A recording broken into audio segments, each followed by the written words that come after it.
পঞ্চম বিয়ে ঘিরে বিতর্ক। প্রেগনেন্ট হলে সমস্যা কোথায়? 36-এ স্পষ্ট জবাব সুস্মিতা রায়।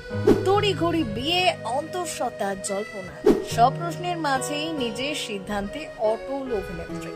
মা হওয়ার ইচ্ছেই কি এই নতুন অধ্যায়ের আসল কারণ?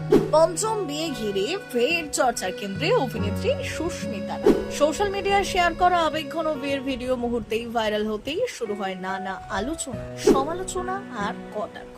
এর মধ্যেই ছড়িয়ে পড়ে অন্তঃসত্ত্বা হওয়ার জল্পনা, যা ঘিরে কৌতূহল আরো বাড়ে। তবে নীরব না থেকে নিজেই মুখ খুলেছেন অভিনেত্রী। স্পষ্ট জানালেন, আমি যদি প্রেগনেন্ট হই তাতে সমস্যার কি আছে? 36 বছর বয়সে জীবনের গুরুত্বপূর্ণ সিদ্ধান্ত নেওয়াকে তিনি স্বাভাবিক বলেই মনে করেন।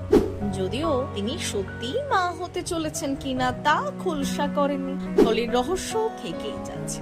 আর সেই নিয়েই জোর চর্চা চলছে নেট দুনিয়ায়।